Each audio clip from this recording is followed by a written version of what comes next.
Bonjour et bienvenue sur netprof.fr. Aujourd'hui, on va faire quelques exercices relatifs à la première partie du chapitre TCP/IP quand on a parlé de l'adresse IP. Et on a vu comment écrire une adresse IP, on a parlé de la notion de masque de réseau, d'accord? Donc, on va faire quelques exercices tirés de ce site web, d'accord?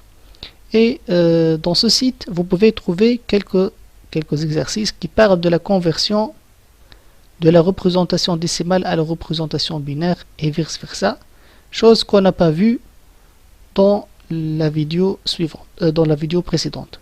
Donc c'est pourquoi je vous propose de comprendre comment faire la conversion d'une adresse binaire à une adresse décimale, d'accord? Donc on s'est mis d'accord que l'adresse IP s'écrit sous cette forme, ce sont 4 octets, un octet c'est 8 bits, d'accord? Et on a dit qu'on peut utiliser la calculatrice scientifique de Windows pour faire la conversion du binaire au décimal et vice versa, mais on n'a pas compris comment faire ça manuellement, d'accord?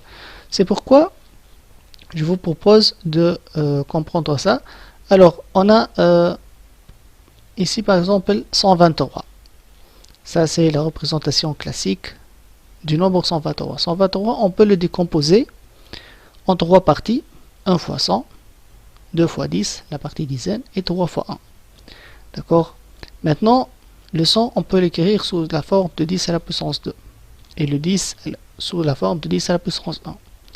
Et le 1, on peut l'écrire sous la forme de 10 à la puissance 0. Vous savez que 10 à la puissance 0 vaut 1.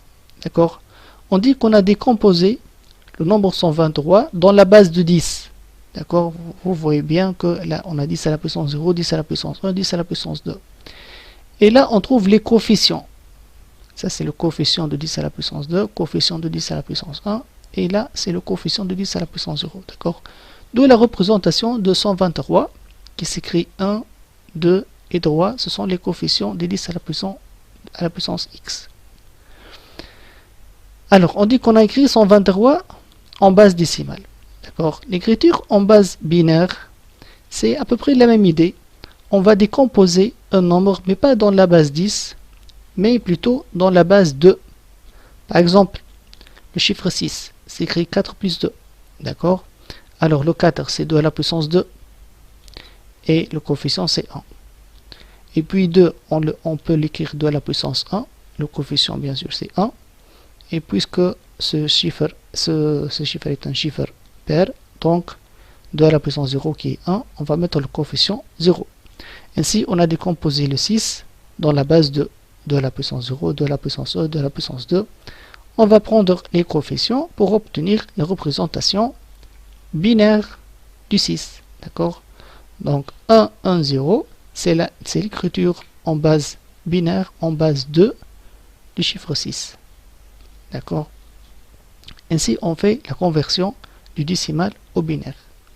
Bien sûr, dans l'autre sens, si on veut faire la conversion du binaire au décimal, par exemple, j'ai ici 1, 1, 0, 1, 0, 1, et je veux chercher l'équivalent en base décimale. Donc, il suffit de faire l'inverse, c'est-à-dire, je vais distribuer ces bits sur les 2 à la puissance x. Donc 2 à la puissance 0, 2 à la puissance 1, 2 à la puissance 2, 2 à la puissance 3, 4, 5, d'accord?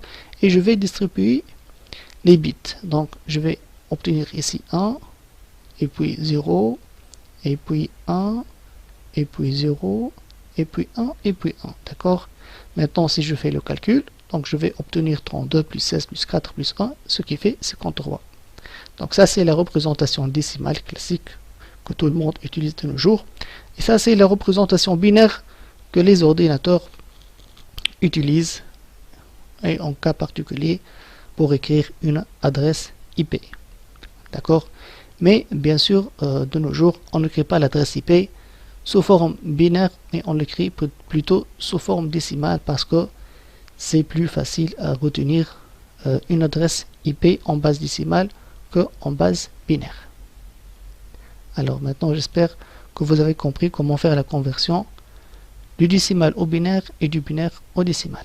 Mais vous pouvez toujours utiliser la calculatrice scientifique de Windows pour gagner du temps. Alors là, c'est un autre exercice. On vous demande pour chaque adresse entourer la partie demandée. C'est-à-dire, on vous donne des adresses IP, la représentation ici décimale bien sûr, et on vous dit ici par exemple d'entourer la partie réseau.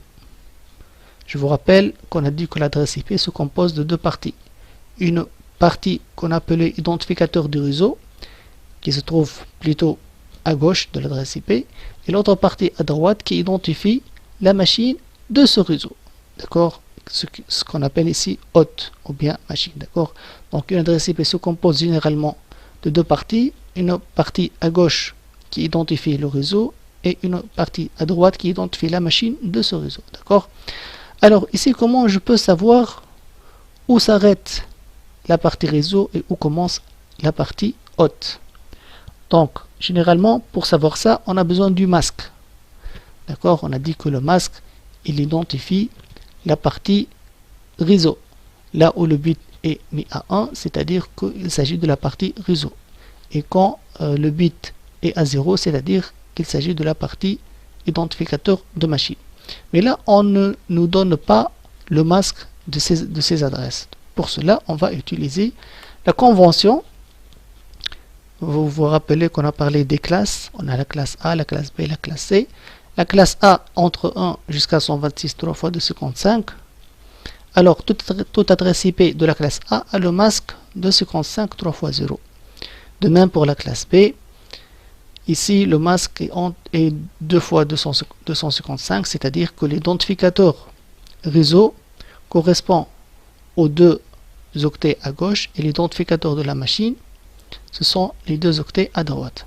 Et pour la classe C, on a le 192 jusqu'à 223, donc là le masque est 3 fois 255, donc l'identificateur du réseau sur 3 octets, d'accord, et l'identificateur de la machine, c'est le dernier octet à droite. Bien sûr, pour la classe A, l'identificateur du réseau, c'est seulement le premier octet. Alors, on va voir pour cette adresse. Elle commence par 1. A priori, elle appartient à la classe A. D'accord? Donc, le masque, c'est 255 000. Donc là, on nous demande d'entourer la partie réseau. Donc, la partie réseau, normalement, c'est le 1. D'accord? Maintenant, 196.22. 196, elle appartient à la classe C. Donc, dans la classe C, on nous demande la partie haute. La classe C, la partie haute, c'est seulement le dernier octet. D'accord? Donc, c'est à droite. Voilà la partie haute. Ça, c'est l'identificateur de la machine. Donc, ça, on dit que c'est la machine numéro 13 du réseau 196.22.177. Ici, on cherche la partie réseau de 133.156. 133, donc c'est la classe B. D'accord? Donc la partie réseau, c'est les deux octets à gauche. Donc, c'est ça la partie qu'il faut entourer. Ici, 221, donc c'est la classe C. Et on nous demande de chercher la partie haute. Donc, a priori, la partie haute, c'est seulement le octet à droite. La partie réseau de 123, il est au 123, il n'est pas dans la classe B, il est dans la classe A, d'accord? Puisqu'il est dans la classe A, donc la partie réseau, c'est le premier octet à gauche. Ici, 126, 252. 126, donc c'est la classe A, d'accord? Et on nous demande de chercher la partie haute, la partie machine, qui correspond aux 3 octets, parce que le masque d'une adresse de la classe A, c'est 255 3 fois 0. Donc ça, c'est la partie qui identifie la machine. Ok? Ainsi de suite, vous pouvez continuer avec les autres exemples. Donc, sont tous avec le même esprit. Là, par exemple, 191, ça appartient à la classe B. Donc, la partie haute, c'est les deux derniers octets, c'est-à-dire 77.13. Et là, la partie réseau, bien sûr, c'est 191.15. On va continuer avec un autre exercice. Là, on vous demande si une adresse est valide ou bien invalide. Et on vous demande d'expliquer pourquoi une adresse n'est pas valide. D'accord? Alors, déjà, il faut qu'on rappelle que quand on a écrit l'adresse IP, on a dit qu'il y a des cas particuliers. Le cas particulier, c'est quand la partie haute, quand la partie identificateur de machine est à 0. Là, on a dit que c'est le cas particulier qu'on ne peut pas attribuer à une adresse IP parce que ça représente le réseau lui-même. D'accord? Et on a parlé aussi quand la partie identificateur de machine correspond à des bits à 1, donc on va obtenir à la fin des 255, ce qui correspond à une adresse de diffusion de ce réseau, c'est-à-dire n'importe quelle machine qui reçoit ce paquet est concernée par ce paquet, d'accord? Donc ce sont deux adresses particulières, c'est quand la partie identificateur de machine est à 0 ou bien positionnée à 1. Donc là, il faut éviter ces deux cas. Je vous rappelle aussi qu'une adresse, si commence par 0, elle n'est pas valide. Donc les adresses IP sont distribuées sur A, B, C. Les adresses qui commencent par 0 ne sont pas des adresses IP valides. De même pour les adresses qui commencent par 127. Donc là, vous pouvez remarquer qu'on a sauté du 126 au 128. Le 127 est réservé pour des applications de test sur une machine qui n'est pas connectée au réseau par exemple. Donc, et aussi les adresses qui commencent par 224 jusqu'à 255, elles sont réservées pour d'autres fins. D'accord? Donc on va supposer que seulement les adresses valides sont de la classe A, B ou C et qui ne correspondent pas à l'adresse du réseau ou bien à l'adresse de la diffusion. D'accord? Donc on va appliquer ça. On va commencer par la première adresse 245.12.33.102. Elle appartient à quelle classe? 245. Déjà, elle dépasse le 223. Donc, on a dit qu'une adresse qui dépasse le 223, on va considérer que ces adresses sont réservées pour des cas particuliers. Donc, on ne va pas considérer ça comme des adresses IP valides d'une machine adressable sur Internet, par exemple. Alors, 123, 4 fois 123. 123, c'est la classe A, d'accord? A priori, rien à dire. Donc, c'est une adresse IP valide. Il n'y a pas de problème dans cette adresse IP. 199, 23, 107, 255. Alors, 199, c'est une adresse IP de la classe C, puisque elle commence par 199 qui est supérieure à 192. D'accord? Donc, alors, cette adresse, elle est de la classe C. Donc l'identificateur de la machine, c'est le dernier octet. D'accord? Donc là, l'identificateur de la machine est de 155. C'est-à-dire que tous les bits de la partie identificateur de la machine sont à 1. Donc ça, c'est l'adresse de la diffusion. Elle ne peut pas être attribuée à une machine particulière. Donc ce n'est pas une adresse IP valide. On ne peut pas donner cette adresse IP à une machine, car c'est l'adresse IP de la diffusion de ce réseau, du réseau 199.23.107. On va continuer avec 199.23.107.0. Alors c'est la même chose, seulement que ici, on a positionné tous les bits de la partie machine à 0. C'est-à-dire que ça, c'est l'adresse du réseau. Ça ne peut pas être attribué à une machine particulière. D'accord? Ça, c'est l'adresse du réseau et pas l'adresse d'une machine particulière. 156, 266, 12, 103. Alors 156, c'est la classe B. D'accord?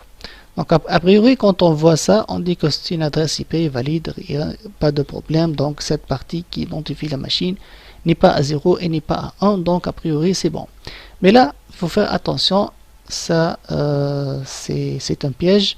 Parce que là, on trouve 266. Et je vous rappelle que l'octet, la valeur minimale de l'octet est 0 et la valeur max de l'octet c'est 255. On ne peut jamais obtenir une valeur ici ou bien dans n'importe quel octet qui est supérieure à 255. Et là on vous parle de 266. Pardon.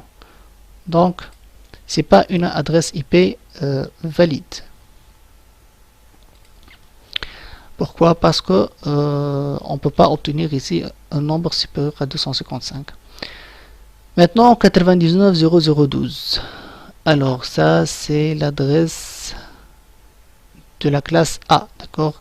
La partie identificateur de machine, ce sont 0012. Il n'est pas positionné à 1 et il n'est pas positionné à 0. Donc c'est une adresse IP valide, rien à dire. 153. 153, c'est une adresse de la classe B. D'accord? Donc l'identificateur de machine, c'est ces deux octets 00. Ça c'est pas bon donc parce que les bits de la partie machine sont positionnés à 0, ce qui veut dire que ça c'est l'adresse du réseau 153.0. 153.0.0.255. Alors 153 c'est une adresse de la classe B. La partie identificateur de la machine c'est 0.255. Donc les bits de la partie identificateur de machine ne sont pas positionnés tous à 0 ou bien tous à 1. C'est seulement ce octet qui est positionné à 0 et ce octet qui est positionné à 1. D'accord? Donc, ça, c'est pas l'adresse du réseau 153.0 parce que l'adresse du réseau 153.0, on a déjà vu, c'est ça. Et c'est pas l'adresse de diffusion parce que l'adresse de diffusion, c'est 153.0.2 fois 255, ce qui n'est pas le cas ici. D'accord? Donc, ça, c'est une adresse IP valide. D'accord, c'est pas l'adresse IP du réseau, c'est pas l'adresse IP de la diffusion, c'est une adresse IP d'une machine du réseau 153.0. Il faut faire attention, donc il faut pas dire que c'est pas valide parce qu'on a ici 255. 191.23. 191, c'est une machine de la classe B, d'accord. Donc la partie haute, c'est cette partie 2 fois 255, c'est clair qu'il s'agit d'une adresse de diffusion, donc c'est pas une adresse IP valide. 33 c'est la classe A, d'accord, et la partie machine c'est 2 fois 255 puis 0. Donc est-ce que tous les bits de la partie machine sont à 0 ou bien à 1? Non, c'est seulement ces deux octets qui sont à 1 et ce octet qui est à 0. Donc là, c'est pas l'adresse du réseau et c'est pas l'adresse de la diffusion, donc c'est une adresse IP valide. 12 et 3 fois 0. 12 c'est la classe A, d'accord. Donc la partie machine c'est 000. Il s'agit bien d'une adresse IP non valide pour une machine parce que c'est l'adresse du réseau 12. 12 et 3 fois 255, c'est la même chose, c'est pas une adresse IP valide parce que là c'est l'adresse de la diffusion du réseau 12. Si je veux envoyer à n'importe quelle machine du réseau 12, donc c'est ça l'adresse IP destination. Maintenant 12 et 00255. Donc la partie machine c'est 00255, c'est pas le 3 fois 0, c'est pas le 3 fois 255, donc c'est une adresse IP valide. 127.001, il faut faire attention, 127 c'est l'adresse de l'OBAC qu'on a sauté ici, d'accord, qui est généralement utilisée pour des fins de test sur des machines qui ne sont pas connectées au réseau. Donc tout ce qui est 127, on va supposer que c'est pas valide, d'accord, donc ça c'est pas valide pour une adresse IP, ni cette adresse IP. 0 aussi, tous les adresses qui commencent par 0 ne sont pas valides. Seulement, on va considérer que seulement les adresses IP valides appartiennent à la classe A, B ou bien C. 192, c'est la classe C, d'accord. Donc la partie machine, c'est 102. Ok. Donc rien à dire, c'est une adresse IP valide, pas de problème. 191, c'est une adresse IP de la classe B.